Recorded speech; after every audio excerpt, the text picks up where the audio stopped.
Welcome back, neighbors. Hello, guys. How's everyone doing today? How are you doing today, Kasha? I'm doing great. Going to the gym after we record. Oh, very nice. I went before. I've got gonna go do some pottery, like painting pottery with my sister after this. So I'm very stoked about that. I don't know if you guys have ever gone to those places where you just pick your own little ceramic piece. It's already done, and you get to like paint it, and they'll bake it for you, and it's just so cute. I love it. I already have a mug from it. It's great. Sounds fun. Yeah. There was a lot of love on last week's YouTube video about our Bishop of Horrors, Gary Heidnick. There's like 366 views. So thank you guys for all of that. We love the love. Yeah, we got another 19 followers on our YouTube now. Yeah, very nice. Speaking of followers, Kasha, why don't you tell them who our social media follower of the week is? So that's going to be Rob Miller. Thank you so much for liking all of our posts and staying current with our content. Yeah, I think you've liked almost every Instagram post, if not every single one that we've put out, and you viewed our stories and stuff. So thanks for those interactions. We appreciate that. Yeah, we love seeing your name pop up all the time. Yeah. And we've got another case for you today, of course. Very exciting. Crazy that these cases just keep going. So many murders or crimes in this area, which is very weird because you never hear about them. Yeah. It doesn't get a lot of news coverage at all. I feel like car accidents and fires and stuff get way more coverage than this. Speaking of fires, oh my God. That big fire that just happened at the Faux place. Yeah, oh my God. It was like the Fountain Plaza or something on 611, burnt to the ground. So if you liked the Faux Saigon there, that's gone. Sorry. Same with Farmhouse Cafe and a bunch of local businesses. There's like a nail salon in there. Yeah. Luckily, I don't think anybody was like seriously harmed. I think there was like one firefighter that might have gotten a little injured in trying to put out the blaze. But I don't think anybody was actually in the businesses, and if they were, they got out. So I'm pretty sure they got out. Yeah. So that's good at least. But yeah, you don't hear a lot about any severe crimes in the area. And no. When you do, there's like very minimal coverage on it. I wonder if it's to, what's the word? I wonder if it's to stop like mass panic and mass hysteria. Or it's just local news. Maybe, yeah. Well, you guys know the drill. Let's get bloody. Doo-doo-doo. Wait.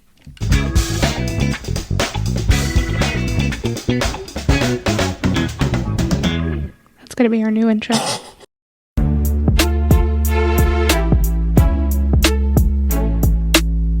Today, we are going to be talking about one of the youngest serial killers in America, specifically the youngest serial killer in Allentown, PA. Not so fun fact, as of 2023, the United States has had the most documented killers out of all the countries.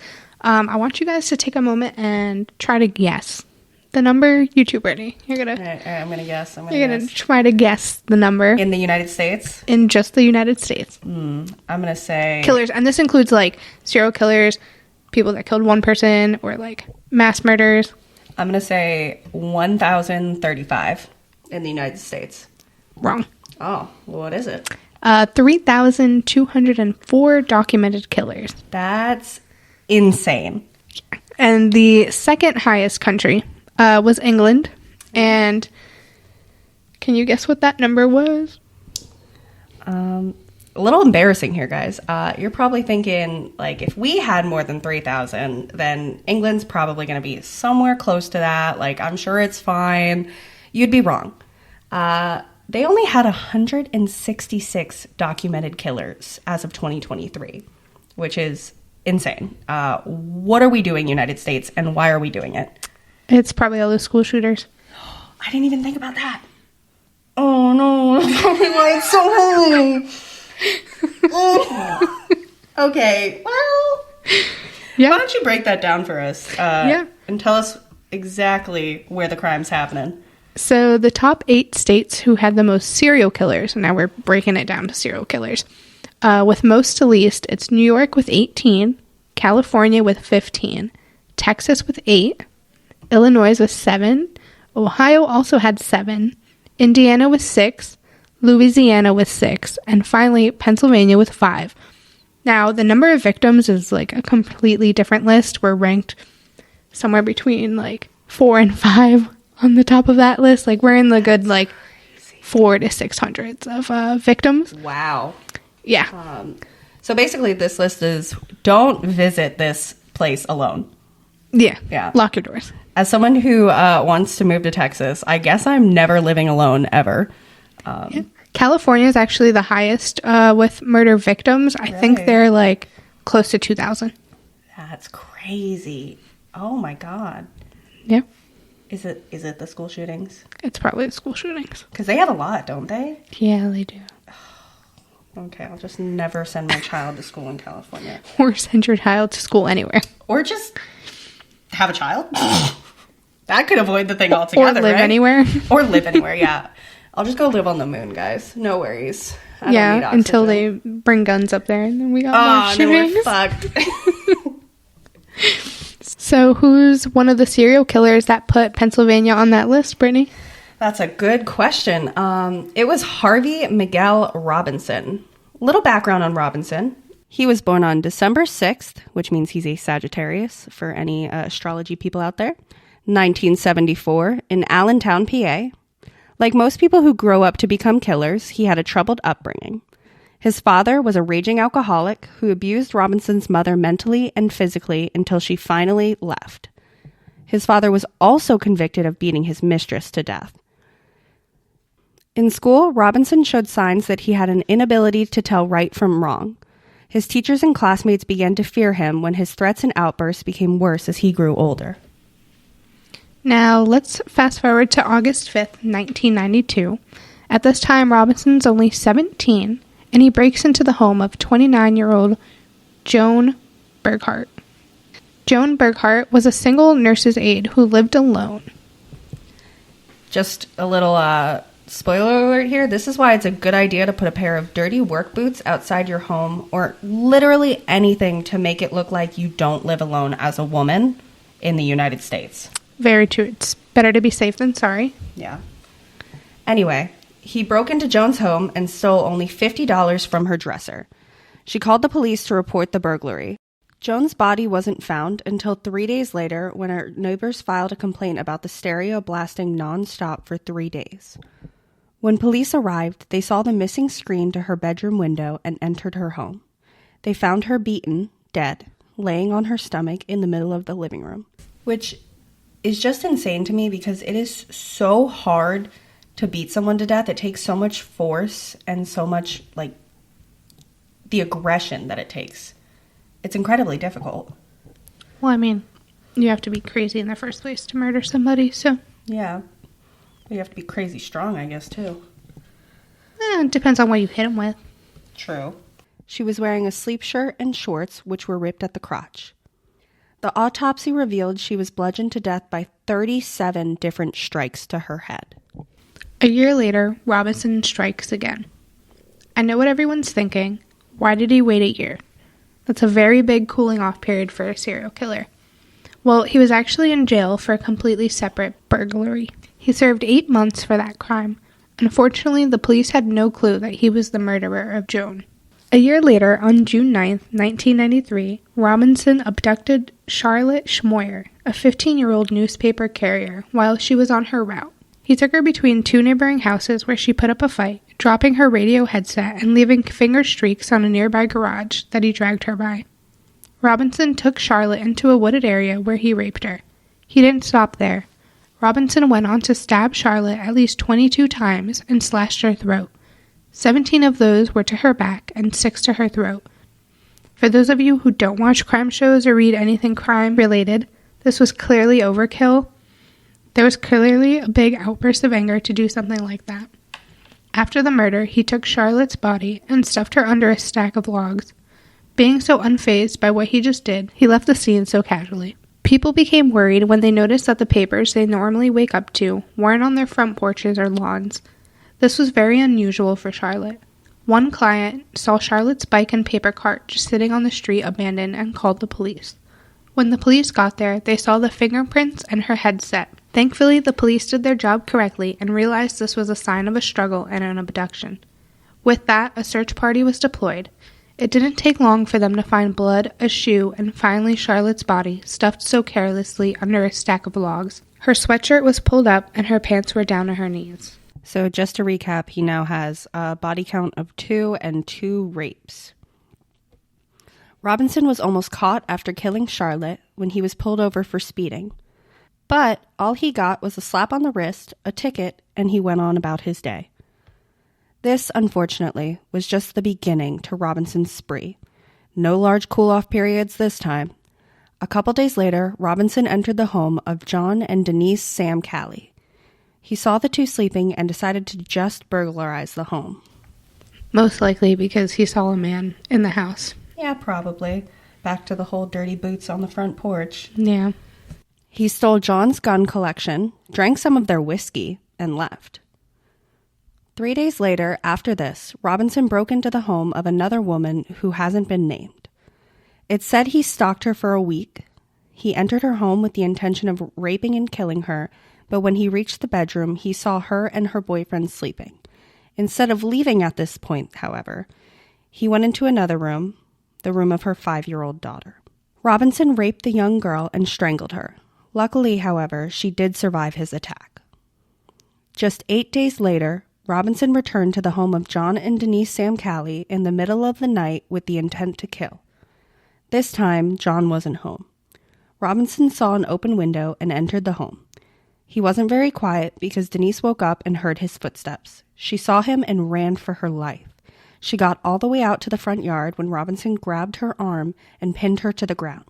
She tried everything she could to get him off of her, but to no avail. She bit his arm in hopes of getting away, but this just angered him more and he punched her multiple times. He hit her so many times in the face that her lip was bust open. Once he was able to control her, he raped her in her front yard. Denise was not done fighting, however. As he was strangling her, she screamed as loud as she could. This woke up another neighbor who came outside, causing Robinson to flee. When the police arrived, they searched the house and found a butcher knife wrapped in a napkin lying outside the bathroom door. No doubt that this was going to be the murder weapon. Clearly terrified after this, the Sam Calley family installed an alarm system. Smart thinking from them. Honestly, I'd probably move out of the house if I could. Well, this didn't slow Robinson down at all. A month later, he entered another home, the home of 47-year-old grandmother Jessica Jean Fortney. After entering her home, he raped her and strangled her to death. Jessica was found with her shorts and underwear pulled down and her face swollen. The autopsy revealed she was hit about 50 different times. It also revealed that Robinson was kneeling on top of her while beating her, which caused blood to spray all over the walls and him. So just to recount, we are seeing an extreme elevation in his brutality of the cases, and obviously his cool-off period is getting shorter and shorter. Yeah. He's on a spree. I know, but like the brutality is just getting really bad here. I wonder if he's angry at his mother. He could be for leaving. Yeah. Maybe, and that's why he targets older women. Or no, he's following in his dad's footsteps. Mm-hmm. Yeah. That could be it. That could be. So 3 days after the murder of Jessica, Robinson returns to the home of Denise for the third time. He attempted to break in, but because of the alarm systems, he was unable to and ran off. This being the third time Robinson came back, police figured he would try to come back once more to finish off the job. Police sent Officer Brian Lewis to stay inside the Sam Calley home to wait for Robinson to come back. They even left a window open to entice him to come inside. The police were right. Days later, Robinson returned to kill Denise. This time, he brought a gun with him. Officer Lewis heard Robinson trying to open the doors, but they were all locked. He moved to the window where he was able to get in. As soon as he was fully inside, the officer identified himself as a police officer and instructed Robinson to stop. Instead of surrendering, he started shooting at the officer. With the quick thinking of Officer Lewis, he drew his weapon and started to shoot back, hitting Robinson multiple times. He was able to get away from the officer, but because of the multiple gunshot wounds, Robinson went to the hospital to be treated. At this time, police were on the lookout for someone with gunshot wounds who matched the description of Robinson. When he finally showed up at the hospital, he was arrested. Of course, he tried to flee from the hospital, but another officer stopped him.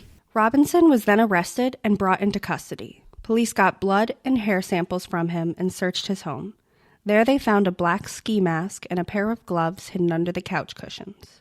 They also found a blood-soaked shirt in the laundry, additional blood in the bathroom, blood-stained shorts and socks in the bathroom, and a loaded handgun in the closet, which belonged to John Sam Callie. They found sneakers that matched a bruise that Charlotte Schmoyer had on her cheek. So, lots of incriminating evidence here. The police interviewed Robinson on August 4th, 1993, where he told police that he only drove his two-door Chrysler and that he's never driven his mother's blue Ford Temp, which was seen by multiple eyewitnesses. That was proven to be a lie since he got that speeding ticket, that one from earlier, remember guys, while driving the Ford, not his Chrysler. Robinson was later sentenced to death for his crimes, but in April of 2006, his execution was stayed. He was then resentenced to life imprisonment for the murder of Joan Burkhart since he was only 17 at the time. But the death penalty for the murders of Charlotte and Jessica stayed until December 14th, 2012, when Robinson waived all his rights in exchange for a life sentence instead of the death penalty for the murder of Charlotte. The Supreme Court upheld the death penalty for the murder of Jessica. In 2019, a Pennsylvania judge actually asked Robinson to think about donating his brain to science, calling it, and I quote, the one gift you can give. That's wild to me. Like, what do they... What? It's to study a murderer, I guess. That's just, hey, like, by the way, do you think you can donate your brain? Like, why don't you just do the kind thing? I mean, he did murder and rape a lot of people. Like, it's said to be a year, but since he was in jail for 8 months, like, this is a very short time period. It's just wild to me. I mean, I understand why they would want to study his brain to see if there's any, like, apparent differences. But to even expect him to say yes... Well, I mean, you still have to ask consent, I guess. They can't just take his brain after he dies. Yeah, no. Unless he's an organ donor, right? Which... never mind. He's probably not. I don't think he is. I don't know. He seems like the kind of guy who'd just be like, whatever, just sure. Just take my organs. Yeah. Well, no, I think once you murder, can you still donate? I would assume organs? so, yeah. I don't know. Would you want a murderer's kidney? I mean, okay, like, if it was between me living another, like, 20 years and me living, like, 2 months, yeah, I'd take his kidney. Robinson is still in prison today at the Phoenix location in Collegeville, PA, continuing to fight that last death penalty conviction.